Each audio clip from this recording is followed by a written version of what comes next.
আসসালামু আলাইকুম everyone, welcome back to my channel Bilkis kitchen blog. আজ আবারও একটা নতুন ভিডিও নিয়ে চলে এলাম আপনাদের মাঝে। আমার আজকের ভিডিও হলো ভুড়ি ভাজি। আর এই ভুড়ি ভাজিটা আমি অন্যরকম ভাবে করেছি, যেটা আমি বাসায় সব সময় করে থাকি। সেটাই আজ আপনাদের মাঝে শেয়ার করেছি। আর এই ভুড়িটা যদি এভাবে ভাজি করেন তাহলে কিন্তু খেতে অসম্ভব মজার হয়। তাহলে চলুন কিভাবে পারফেক্ট ভাবে ভুড়ি ভাজি করা যায় সেটাই আজ দেখে নেব। এই ভুড়ি ভাজিটা করার জন্য আমি এই যে ১ বাটি ভুড়ি নিয়ে নিয়েছি। এই ভুড়িটা কিন্তু আমি আগে থেকে পরিষ্কার করে সংরক্ষণ করে রেখেছিলাম ফ্রিজে, সেই ভুড়িটা। আর নিয়েছি একটা বড় সাইজের আলু কেটে, আর নিয়েছি আদা, রসুন, পেঁয়াজ বাটা, দারচিনি আর এলাচ বাটা। আর নিয়েছি পেঁয়াজ আর রসুন কুচি। এখন চলে যাব চুলোয়। চুলোয় একটা পাতিল বসিয়ে দিয়েছি। পাতিলে পরিমাণ মতো তেল দিয়ে দেব। ভুড়ি ভাজিতে কিন্তু খুব বেশি তেল দেওয়ার প্রয়োজন হয় না, কারণ ভুড়িতে তেল চর্বি অনেক থাকে। আর অল্প তেল দিলেই কিন্তু এই ভুড়ি ভাজিটা অনেক মজা হয়। তো তেলটা একটু গরম হলেই আমি ১ চামচ কালো জিরা দিয়ে দেব। কালো জিরাটা দিয়ে তেলের সাথে একটু মিশিয়ে নেব।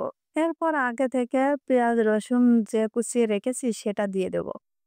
পেঁয়াজ রসুন কুচি দিয়ে পেঁয়াজ রসুন ২ মিনিট ভেজে নেব।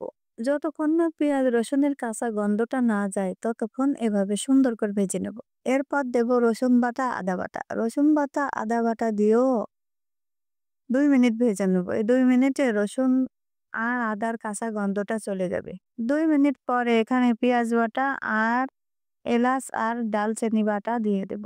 পেঁয়াজ আর এলাচ দারচিনি বাটা দিয়েও পেঁয়াজের সাথে ভালো করে ভেজে নেব। এরপর এখানে শুকনো মশলা অ্যাড করব। স্বাদ অনুযায়ী লবণ দেব, ১ চামচ হলুদের গুঁড়ো, ১ চামচ মরিচের গুঁড়ো, ১ চামচ ধনিয়ার গুঁড়ো, ১ চামচ জিরের গুঁড়ো, আর দেব অল্প একটু পানি।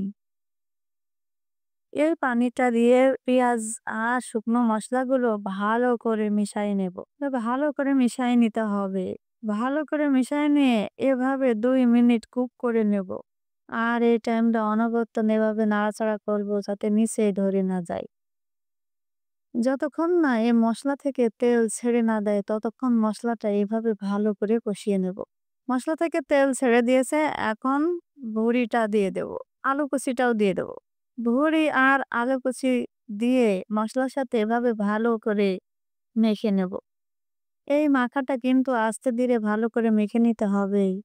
তা না হলে কিন্তু ভুঁড়ির টেস্টটা ভালো আসবে না। এইজন্য মসলার সাথে ভুঁড়ি আর আলুটা ভালো করে মেখে নিতে হবে এইভাবে। ভালো করে মাখা হয়ে গেলে অল্প একটু পানি অ্যাড করব। খুব বেশি পানি দেওয়া যাবে না, অল্প একটু পানি দিতে হবে।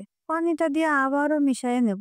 পানিটা দিয়ে ভালো করে ভুঁড়ির সাথে এভাবে মিশিয়ে নেব। মিশিয়ে নিয়ে ঢাকনা দিয়ে ঢেকে ২০ মিনিট কুক করব। আর এই ২০ মিনিটের মধ্যে ৩ থেকে ৪ বার নাড়াচাড়া করে দিতে হবে। তা না হলে কিন্তু ভুঁড়ির নিচেই পুড়ে যেতে পারে। আর চুলাটা কিন্তু মিডিয়াম আঁচে দিতে হবে, হাই হিটে দেয়া যাবে না।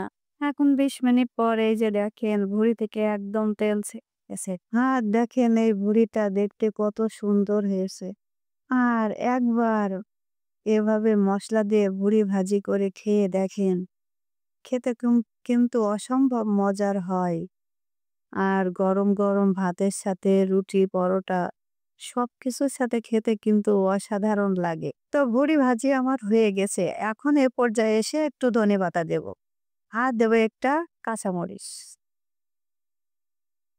আর দেব অল্প কয়েক পিস টমেটো কুচি।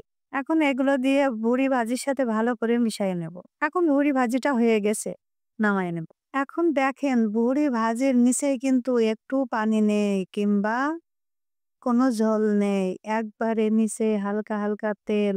নিচেই কিন্তু যেটা আছে এটাই তেল। এভাবে মসলা দিয়ে ভুড়ি ভাজি করলে কিন্তু অসম্ভব মজার হয়। আর এই ভুড়ি ভাজি যদি এভাবে সঠিক নিয়মে ভুড়ি পরিষ্কার করে ভুড়ি রান্না করা হয় তাহলে কিন্তু এর পুষ্টিগুণটা অনেক বেড়ে যায়। আর এই ভুড়ি ভাজিটা কিন্তু খেতে অসম্ভব মজার লাগে। তো আশা করি আমার এই ভুড়ি ভাজির রেসিপিটি আপনাদের ভালো লেগেছে। তো আজকের মতো এখানেই শেষ করছি। আল্লাহ হাফেজ।